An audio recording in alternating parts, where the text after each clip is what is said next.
Hey,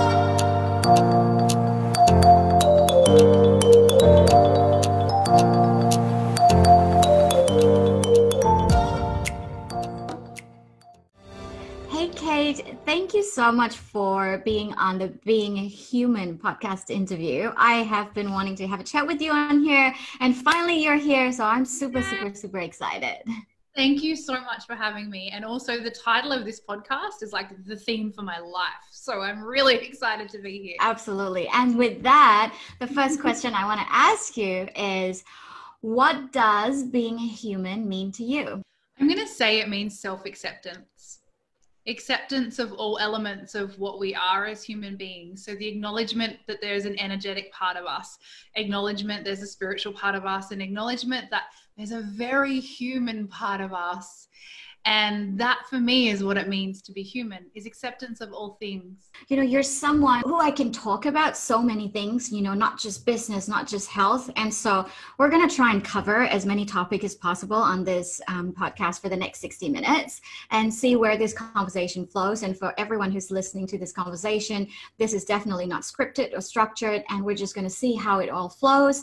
So you're definitely going to hear what's being present for both of us. And I think that's how we roll in life and business anyway. Yes. Yeah. Totally. If I were to ask the people around you to describe you in 3 words, what would they say? Oh, I love that question. Determined, disciplined, mission orientated. I can see all of that. I've actually known you for a couple of years now. Like, I've heard about you. I've heard people share your videos and stuff like that. Early this year in January, I came to your and Jeff's mastermind, and I saw you spoke for the first time in person and actually listened to what you had to say, and it blew me away. I loved how authentic you are, how solid you are within yourself. Yes, we've all got stuff going on in our lives all the time, but then I don't know, there's just something about you that is so magnetic that it made me want to get to know you more. And obviously we're now working together, but having you here, it's just giving me the opportunity to dig a little bit deeper. Like, since I've seen you online, you know, you've gone through so much transformation, like huge evolutions, changes, not just the look, but internally. I can feel it. I can feel it in your energy. I can feel it in the way you show up. And so do you want to talk us a little bit about like what's been happening maybe over the last 2 to 3 years? Yes. Okay, so I refer to myself as like the Madonna of like the entrepreneurial space, because I'm always upgrading my brand or my look to match what's happening in the current, I guess, market or the current global situation. And I think what's important about that, and it's actually one of my areas that makes me quite a genius, I'm going to own that, is that I don't have any dogmatic attachment to being a specific way. So as I evolve and grow, I'm so comfortable letting the old, I'm so comfortable shedding the parts of myself that aren't who I am anymore and letting people see who I am now. And it's going to keep evolving. I think that's actually the one thing that keeps me determined every day, is I'm just completely committed to evolving in every moment. So the last 2 years, I shut down a huge, beautiful business that I had, a 7-figure business where we facilitated psychedelic therapy and plant medicine retreats in conjunction with somatic therapy, self-inquiry, mindfulness and Buddhist techniques, because I have a degree in Buddhist philosophy. And we used to run those retreats all over the world. And then I shut that down because what happened was I had so many beautiful conscious entrepreneurs going, how did you build 7-figure businesses? And I was helping them a lot. And I was like, you know what? I feel like I can be more of service right now here. So I closed my plant medicine retreat business down. And I focused purely on supporting conscious entrepreneurs that want to use their business as a vehicle for change in the world. I feel very much like the phoenix rising from the ashes right now as we have this conversation. And it's been a journey. It's been beautiful. You know, being an entrepreneur, I never felt that it would be highly spiritually evolving journey. Yet, you know, out of all the spiritual work I've done, it's been the most evolving. Like spiritually, it's grown me the most. So that's, you know, here I am, not an end product, always evolving, definitely done it tough, nowhere near as tough as some people, but I'm just rebuilding myself. That's where I am right now, rebuilding myself. I can really see that. And, one thing that I've always wanted to know is like, yes, you have a big mission. And I know that you are super, super committed to not only just your evolution, but the evolution of the people that you work with. And I can see that. However, what drives you? Like, what is the driving force behind it? Because some of the things that you are doing to really upgrade yourself, they're not easy, and for somebody to go through to those depths and to those levels of uncomfortableness, there must be something huge behind it. So what is it? I feel when you've touched the depths of darkness within you and you've lived there and you've had a fear that you'll never come out. It happened to me during the period of time that I was addicted to drugs and I was living on the streets. When you've gone through that, and it's been visceral for you, you've lived in fear, you cultivate a deep love for humanity. So what drives me is my love for humanity and my love for them so deeply that I don't want anyone else to go through the same thing. Now, I want to preface that by saying sometimes spiritual people say that and they become doormats, they lack boundaries, and they become people pleasers. I am actually quite ruthless because in order for me to be the person I need to be to help people so they don't suffer, I sometimes have to be tough.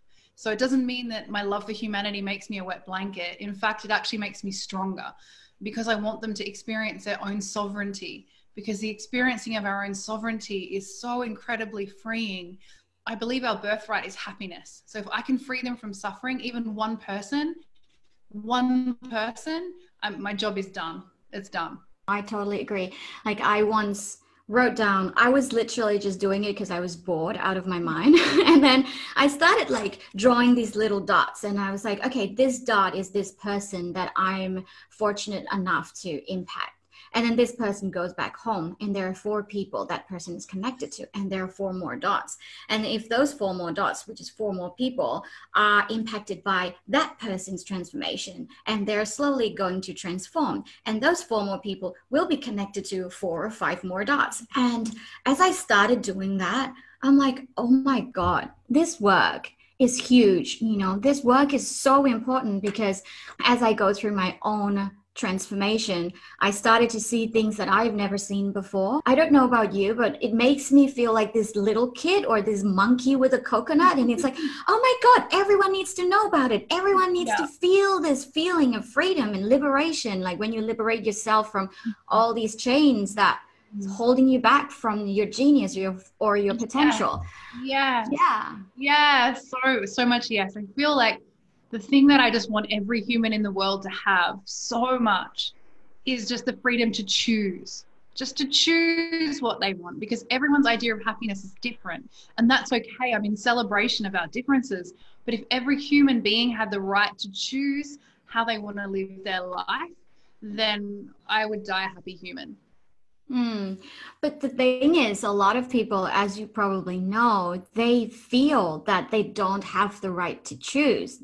A lot of people say that I don't have a choice but to do this. What would you say to those people who are feeling stuck or pushed into a corner, or they don't have any other choice but to do this thing that they actually don't want to do? They can either wait until things get so bad, they all of a sudden realize they do have a choice, because humans are motivated to change when we're experiencing the worst kind of suffering. So what will happen is they'll either have to wait till then and choose, or they can choose now, because there actually always is a choice. Always. Like throughout my whole entire life, if there's been one thing that's been prevalent, and I've realized it time and time again, I'm a hard learner apparently, I'm a slow learner perhaps I should say, is that we have a choice. And often most of us are choosing mediocrity. Most of us are choosing comfort. Most of us are choosing to play at 40 or 30% of our full potential. And we're using external reasons as validation to stay stuck. But it's bullshit. You can change anything at any time. And I'm sorry I just swore. Yeah, no, that's totally fine. I get really passionate about that. I know. No, I'm the same as well. And this podcast is the place for that, and this is not the place to filter, although we will censor certain things. 99% of the time, we're not going to filter, because I want the whole intention of this purpose is to connect with people like yourselves, who've actually done the work. And that's what I want to talk about in a bit, who've actually done the work and who are authentic and who speaks their truth. And people want to hear more about that. And I know that you're going to trigger a lot of people, because obviously you've triggered me before, and which is why I didn't want to listen to you. I didn't know that at the time. You know, I had all these reasons why whatever you were saying didn't resonate with me. When I was ready to look beyond that, and when I was in your field of magic, then I saw that, oh wow, that's because this woman is really speaking her truth. And I saw that there are parts of me that I wasn't allowing myself to speak my truth because I was so afraid of being judged, not being liked, and all of that. So you actually helped me with that even before we said hello to each other. So thank you for being amazing. You. Oh, you're so welcome. Thank you. I feel like triggering people is a gift. I'm really grateful that I trigger people, because people like yourself who are self-reflective and me, people trigger me too. And I now, like you, we're so similar in this. I've learned to go to them because I'm like, there's something like Dan Pena, for example. I'm like, oh, that guy's such a blah, blah, blah, blah. But I'm like, I've got to learn from him. I don't know why, but it's because he has things. He's only triggering something in me I'm hiding from. So I will now seek out people specifically that trigger me to find out what it is that they have for me. I see them as a gift. So I'm grateful for that. And you're the same. A quote just popped up in my head as you were saying, whatever you disown will own you. Yes. Yes. Yeah. And exactly. Sometimes we need people, and I know that I can be very triggering to certain people in my community as well. And they would go to lengths to show me that I've triggered them, but in ways that are not very nice. But then now I can see that beyond self-defense, because I have been in their place, just haven't done those things to other people, that they're being triggered. And it's a good thing when they're ready, they're going to look at it.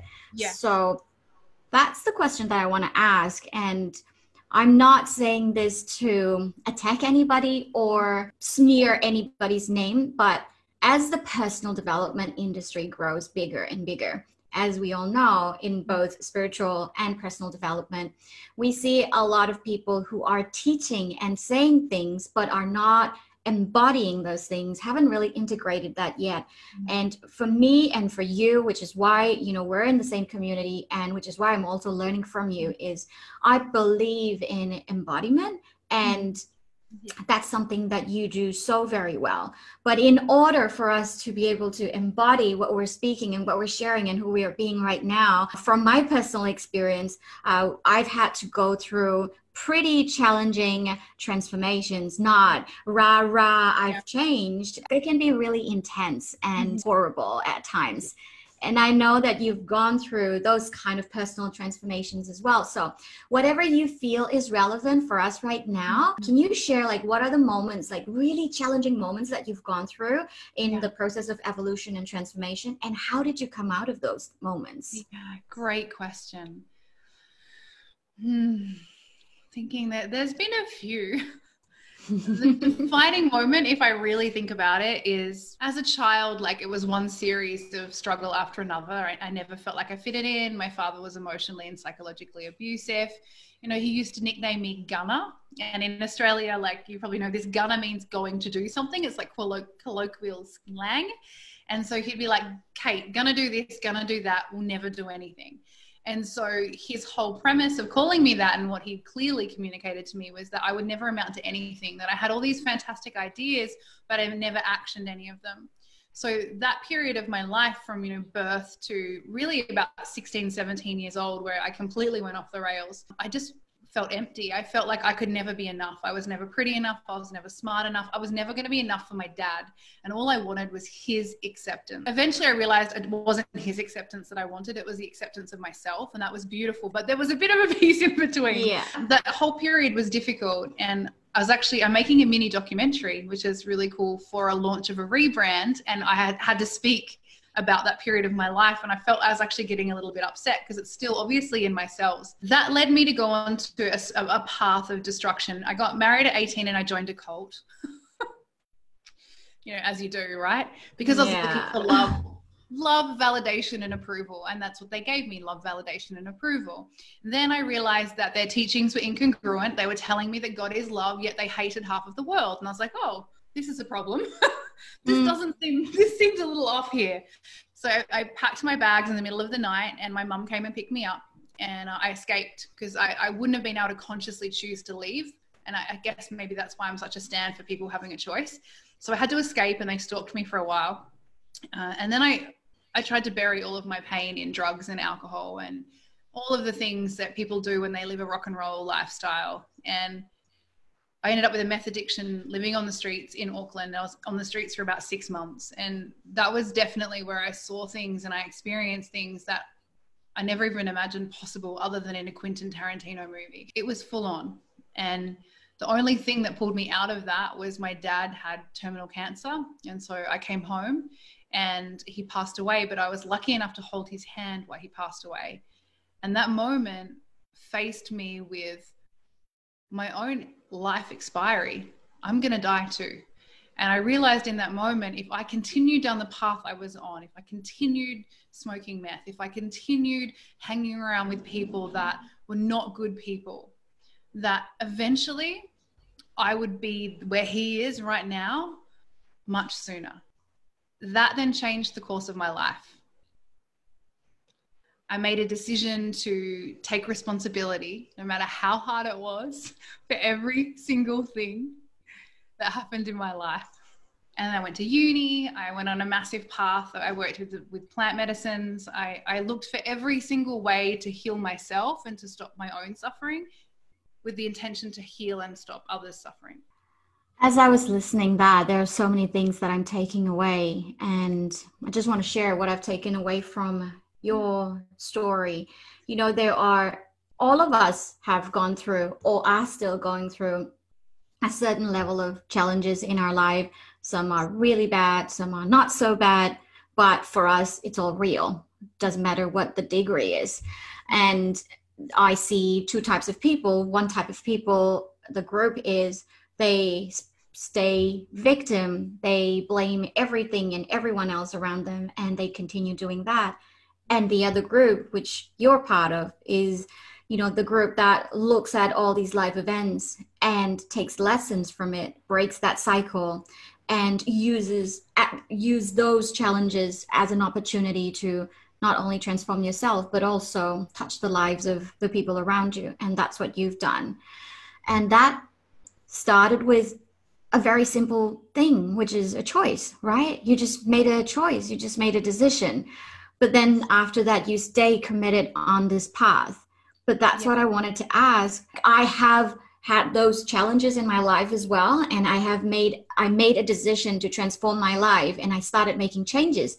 And I am committed to my transformation. I am committed to evolving myself and upgrading myself and helping as many people as possible. And I am also a human being. Mm-hmm. So then I slip and fall off the wagon from time to time. Has that happened to you? Yeah, all the time. Yeah. All the time. And I feel like the thing that got me through and gets me through to this day is I redefined my relationship with failure. I promised myself that no matter what, I would just continue failing forward. And what that meant to me was really simply that if it didn't work, it didn't matter. It wasn't supposed to. It wasn't meant to be. At that time, I was very much into like The Secret and stuff like that, but it served me very well. And so I'd just find the next thing and I would try that until eventually 10 years had passed and I'd, done A Course in Miracles twice. I had a degree in Buddhist philosophy. I'd sat, I don't even know how many plant medicine ceremonies. I'd worked with different indigenous tribes. So all of a sudden a decade of failing forward was like 50 years of self and personal development because I didn't stop. And I think that's what people who are watching and listening this interview, that message really needs to land, because a lot of people look at the personal development and spiritual development industry and they look for that magic bullet, the magic pill that will transform their life just like that overnight, and then hope that things will change. And then they start blaming the people or the teachers or the people that they're following that their life is not changing. It's a work in progress and it never ends, right? And then Correct. Like you said, we will fall off because we're all human, but then it's really important for us to not blame ourselves, but just keep failing forward, which is super, super important. With all these things that you've done, obviously you've changed so much. You look so different. You look super healthy and you look even more vital than like 6 months ago. And you've done so much. Can you tell us a little bit about like what you've been doing in terms of health and vitality? And after that, we're going to go into how it's also helping in business and the people that you're helping with, et cetera, et cetera. Yeah. Amazing questions. So during that decade long, well, to be honest, it's been longer than a decade because I've kept going on that path, is paramount pillar of my spiritual work, which I don't adhere to much anymore, but was Zen Buddhism. And I had this beautiful Zen master who was so, so lovingly harsh to me at times, but he was my greatest mirror. And through being my greatest mirror, he was my greatest teacher. And he showed me very much that all parts affect the whole. Mm. And so when recently everything fell apart so it could come back together again, I was like, wow, what areas of my life am I ignoring? What areas of my life am I hiding from? And what areas of my life scare the crap out of me? That's what I need to do and need to look at in order to help my business, help my family, help my life, help myself. And so I found them and they were health. health, and health. Yeah. I've been hiding for that one for a real long time. Yeah. And, you know, I think I used the excuse that, oh, well, you know, like, because I did work with Muji in Portugal. I'm like, well, Muji's not healthy. Like, and he's apparently enlightened. No, he's very overweight and he's addicted to sugar. He loves, and this is his own, that's his own admittance that he is addicted to sweeties. He's got some sweeties. He loves sweeties. And so that was my excuse, right? The mind finds anything outside of itself to be like, oh, I can stay here. It's fine. But as I said, everything affects everything. Like all parts affect the whole. So when I made a series of really bad choices within my business that resulted in me losing a substantial amount of money, I lost a substantial amount of clients. I lost pretty much my entire friendship group. And I was like, okay, cool. I am the context that creates the content of my life. How have I created this? And what am I hiding from? And that was my health. So now I do crazy stuff. I run in the forest up hills every day, 5 days a week, sorry. I train every morning. I either do sprint training or Chris Hemsworth's app, the Center app, which is great. Ooh, yeah, it's really good. It's so good. You can do dumbbell workout. So hang on, is it Chris Hemsworth's training? If it is, then I'm just going to get the app. It's only featured in one workout, but the other trainers are also very good looking. It's fine. You'll be fine. I do either sprints or his app. I alternate. And then I run in the forest. I meditate every day. I eat only organic. I cook all my own food. I fast, intermittent fast every day. And once a week, I do a 24-hour water fast. And I'm very dogmatically disciplined because that is the context that allows me to hold the energy that I need to do what I'm here to do. I'm agreeing 100% with you because that's pretty much what I'm doing, just in different way, you know, in the way that I can. And definitely you guys have inspired like me so much to do even more. I always set my bar really high, but then, you know, when you surround yourself with people who set their own bars so much higher, I'm like, oh my God, I thought I'm setting my bar really high, but no, I can go further than that. I'm doing that. And you guys have influenced me so much. But when I'm doing that, when I'm living that kind of life, a lot of people ask me, are you not missing the point? Because your entire life currently is about training, working, helping people, watching what you eat, reading, learning, researching, you know, all these things. Where's the fun in that? Like, what about socializing? What about just being human and enjoying the humanly things? Are you not missing the point? If people were to ask you that, what would you say? I would ask them why they're projecting their idea of happiness onto every other person. Oof. What makes them happy? Yeah, right. I'm happy doing this.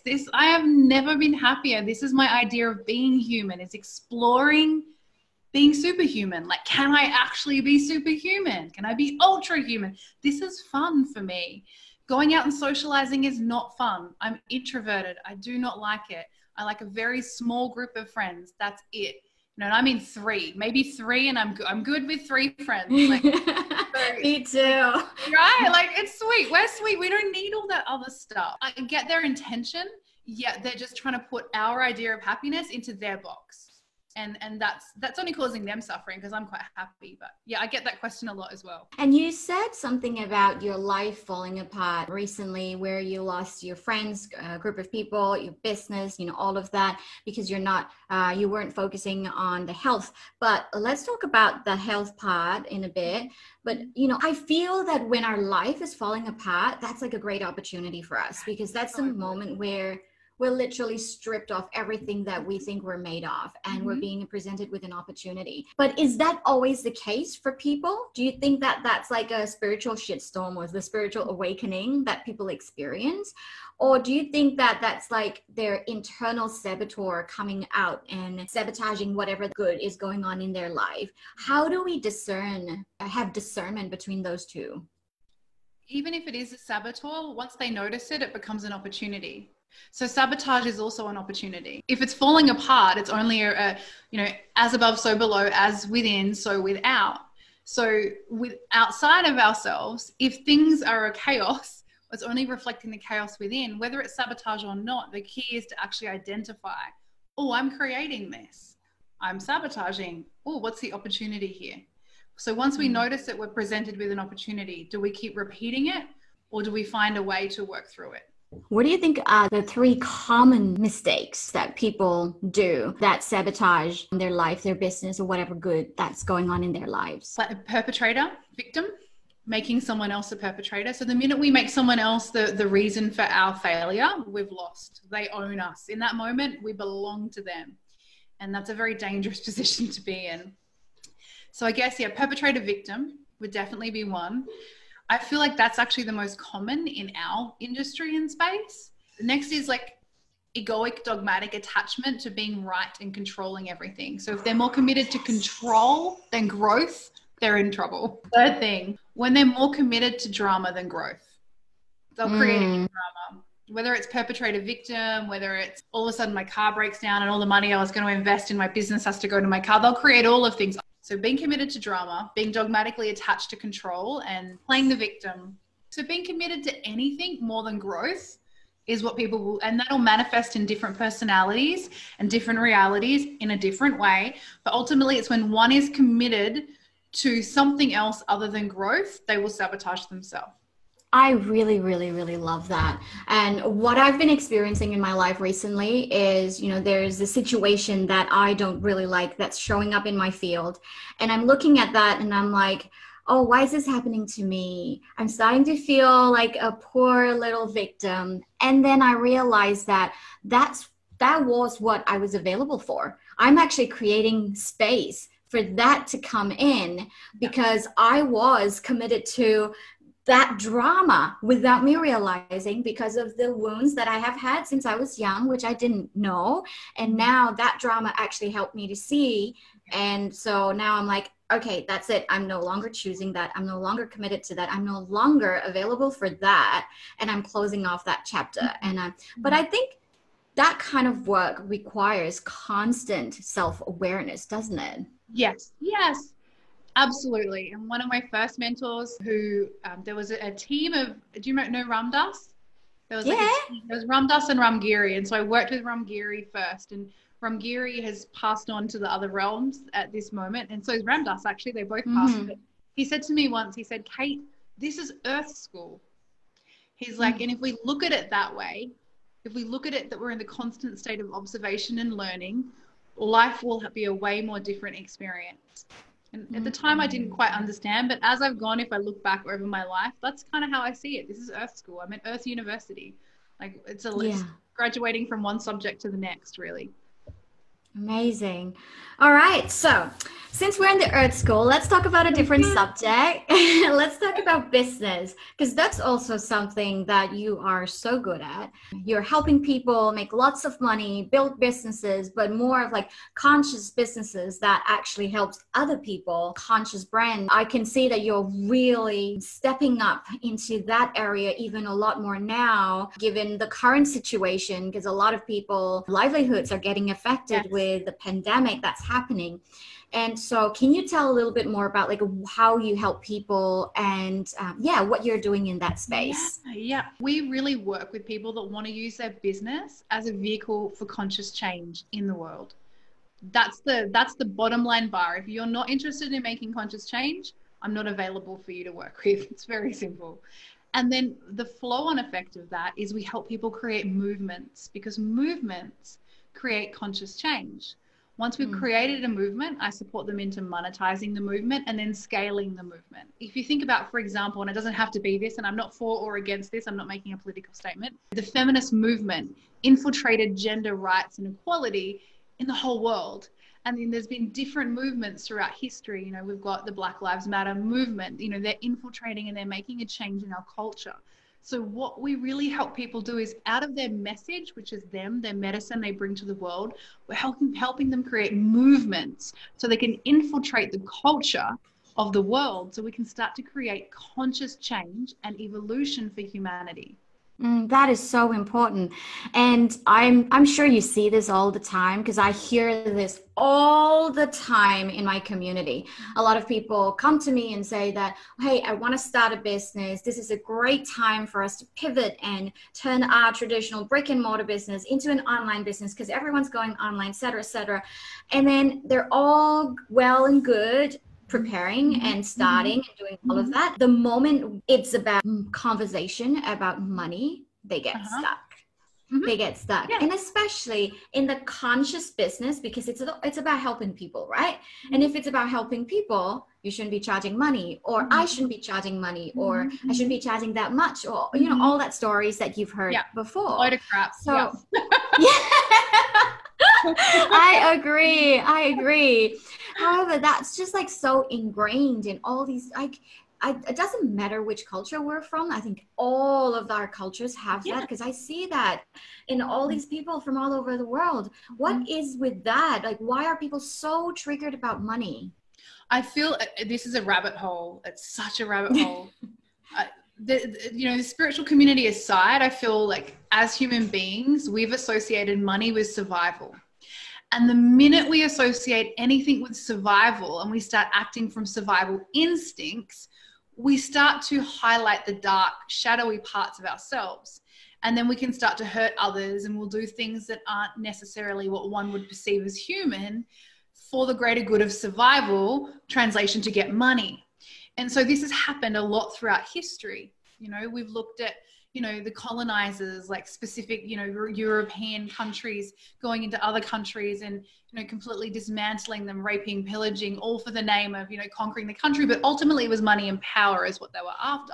So because this is ingrained in our psyche that if you make money, you're a capitalist. If you make money, you're a colonizer. If you make money, you're a bad person, because you're wanting to put your need to survive above mine. I feel like that's what's happening unconsciously. Spiritually, the idea that money is not spiritual is just linked to that, because they think if you make money, you're a capitalist and you're not conscious. You can't make money and care about other people, because if you do, you're putting your survival above their survival, because your desire to make money is more than their desire to make money. It's such a rabbit hole. It's completely insane. Money is just energy. That is it. That's it. It's a tool. Yeah. It's a tool. It's a tool we get to use. It's as Jeff says all the time, it's units of choice. It's not bad. Yet those who perpetrate the belief that it's bad, wherever that comes from out there in the world, have a lot to win when we all believe that money is evil, and we keep enslaving ourselves by our own beliefs that we can't earn money, and if we do, we're bad, because they keep all the money. If we want to swing the balance of power in the world, we have to heal the money thing and realize it's just a tool. That's it. It's nothing else but a tool. If we want to shift the balance of power, we must swing the money into those who actually kind of don't want it anyway. We're not interested in it for power. We're interested in it for change. Until that happens, the world's not going to change. I 100% agree. And I think that, you know, whoever's listening or watching this interview right now, I'm pretty sure that they're watching or listening because they resonate with what we're chatting about. And I know that they have good hearts, they have good intentions, and they have this message or uniqueness about them that can change the world, that can change the community. And if they have these money stories that are holding them back, they really need to work on it right now, because otherwise, if they're not going to make money and do good things, who will, right?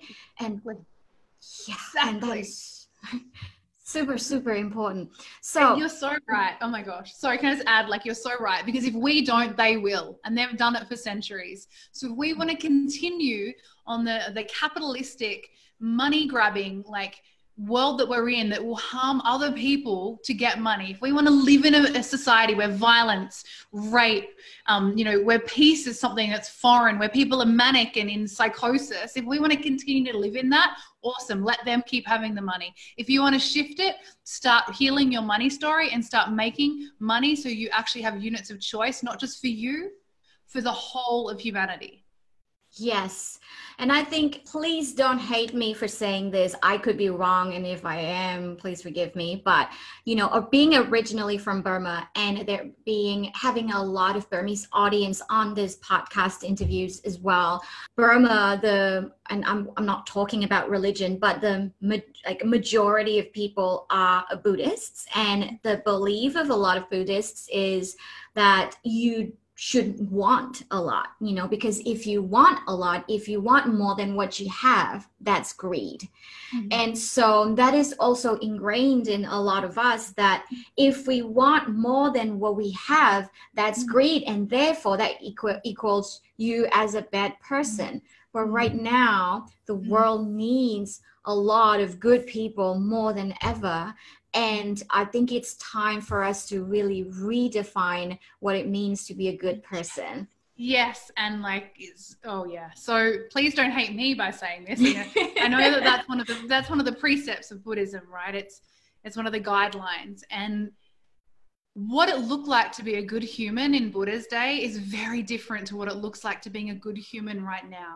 A good part of my life was spent sitting on a meditation mat, reading different sutras, like chanting precepts, like good part of my life. And I love my Zen master to this day. I will never not love him. He saved me. Yet what it looks like now, the same way as people are trying to tell us what happiness should be, we shouldn't do all this stuff, that's not being human. We need to quit telling people what being a good human looks like. Because right now there are people amongst us who are stewards of money. They're not stewards of money for their own self-gain. Me wanting money has nothing to do with me gaining. It has to do with me redistributing. So those people are still good people. They just have skill sets that allow them to generate money so they can redistribute it. It's not greedy. In fact, it's the ultimate sacrifice. So we get to redefine what it looks like to be a spiritual good person, because 2020 is very different to back in the day. And I feel that the fire within us is literally like, I know, like, we're getting super feisty, but this is a topic that we're both so passionate about, right? Because right now is the time that we all really step up. If we really want to see the change in the world, that change needs to start within us. And it doesn't have to start with money. It can literally start with health, just like you said, Yes, yeah. Yeah, Gandhi said, be the change. Be the change you want to see in the world. Just be the change. Everyone has a unique set of skills. Some are good at business. Some of us are good at speaking. Some of us are good. Whatever it is, use that skill as the vehicle for your message and then become that message. It doesn't have to be money, but just be your message. Yeah, I love that. And that's what I want to ask, because one thing that you're so good at is helping people with their brand. But when I say brand, don't see colors and designs and stuff like that. Like, there's more depth to what Kate does. And you're so good at bringing that part out within people. Like, you've helped me with that as well. So I also have a lot of people who are listening to this interview who are starting a business. They're pivoting during this time. And a lot of people don't understand branding and bringing that message out. So can you give us a little bit of breakdown, maybe 3 steps or 5 steps that people can actually do to start working on that area? Totally. Absolutely. There's actually a really good little chart. It's called a PRISM, PRISM chart. It essentially shows all elements and facets of a brand. I look at a brand as just another person, another human, because I specialize in personal brand. It's very easy for me to look at it that way. So the PRISM chart takes us through different facets of that person, right down to the physique, to the relationship it has with the consumers, to its self-reflection, how it sees itself, how others see it. It breaks it entirely down. So that what I would suggest anyone to do firstly is Go and have a look. There's a great article, and I use this article to this day when I'm mapping out any brand. I've never changed it. I always go through. But it's getting clear of if your brand was a manifested human, if it had a physical representation, even if you imagine yourself as a different character or as a different archetype, what would the brand look like? What would it talk like? What colors would it wear? You know, who would its friends be? What would the relationship be that it would have with its buyers? How would other people see themselves in you?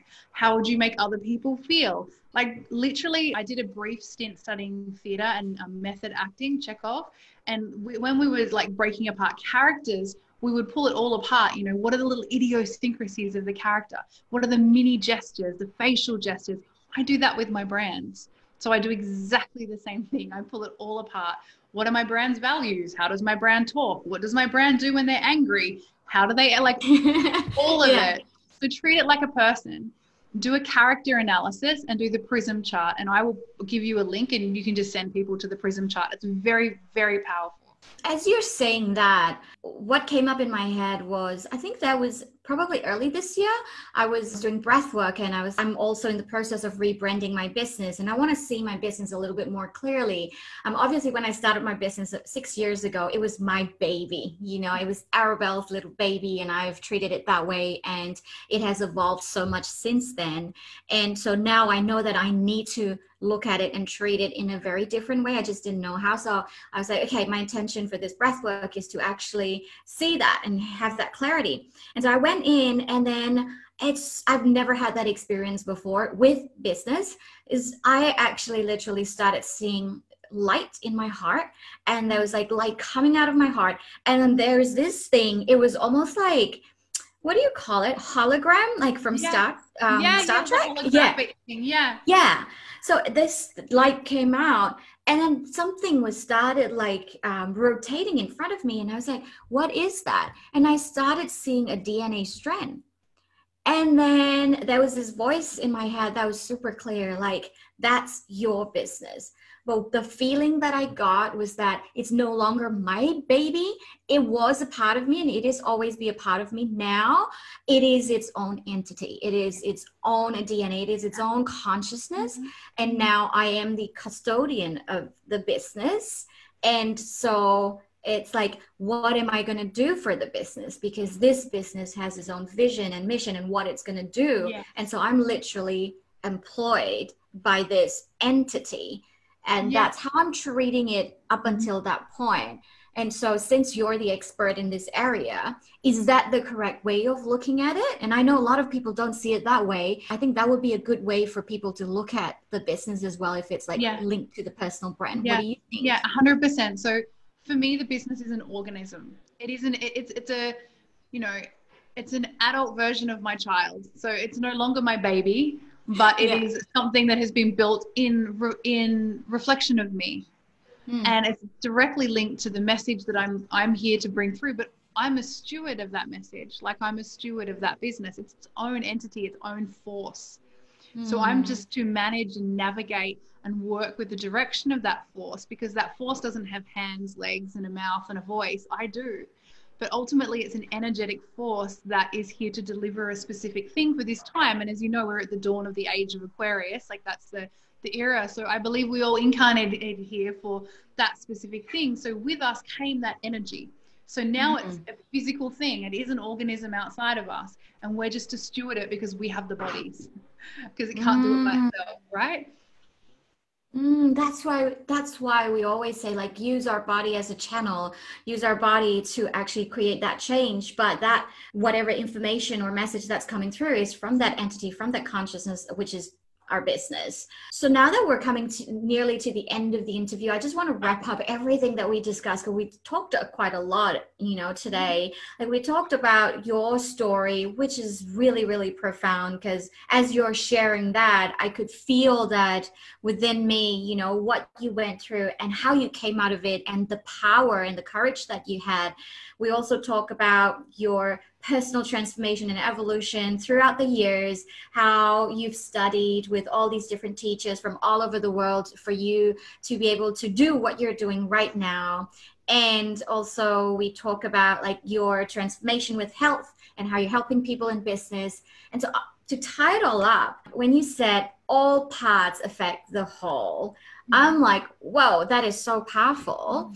And so what I want to ask is, you making that change in health, you running the hill up and down, you getting up super early, you working out when you don't even feel like it, doing all of that, how does it affect your business, the people that you're helping with, the people around you, and in general in your life? It affects everything because it redefines my relationship with discomfort. So I become comfortable being uncomfortable. Wow, love that. Yeah. Then I find new levels of discomfort and feel uncomfortable again. So it's like you said, nothing stagnant. So it's this constant evolution of like experiencing comfort and discomfort and then moving forward. And it's the same thing. How it affects my business is the more I'm able to sit in the discomfort of things, the less I hide from areas that need to be looked at, the more I'm willing to have the conversations that I need to have in order to move the business forward. It's the same in relationships. The more I am comfortable with being uncomfortable and the more I'm good with discomfort, the more I'm willing to make decisions that are for my own good. The more I'm willing to end friendships that don't serve me. The more I'm willing to have conversations with my family that 5 years ago I never would have had because it would have been too much confrontation. The whole point of exercise for me is to redefine my relationship with suffering and discomfort. So I'm comfortable with it, because what happens is we go into fight or flight. So the nervous system kicks off and then we panic. So if I can stay calm when the body would normally panic, it's going to touch all areas of my life because we panic a lot in today's world. So that's how. I just love how you explain things super articulately. So right now, I'm just going to give you 3 rapid fire questions. Are you ready? Yes. Okay, cool. What's the most weirdest thing about you? I like Iron Maiden. Is that correct? Yeah, I love them so much. I get emotional. I've never heard of them until I met you, and I was like, why is she making us do this thing all the time? But then now, like, yeah. Okay, cool. What's the one thing that you're most proud of? My discipline, how I never quit, no matter how tough things get, no matter what happens to me, I just keep going. I'm resilient. I'm like a cockroach. I will never give up. Yeah, I can see that, but you're not really a cockroach, though. I can see. Okay, last question. And if you could make an instant change in the world right now, what would it be? Return people's sovereignty to themselves. Give them the choice to choose how they want to live their life. Love that, Kate. Thank you so much for taking the time to be here with us. Would you like to leave one piece of advice for our listener before you go? Be the hero of your own story. People often go, oh, that's amazing you did that, but I would never be able to do that. That's not true. You just have to choose. And with that choice, the universe will move mountains for you to continue on that path. But it just starts with one simple choice. So just choose. If there's one thing you can get from today, just make the choice. Love it. Sending you all so much love. And thank you so much, Kate, for your time and for your wisdom.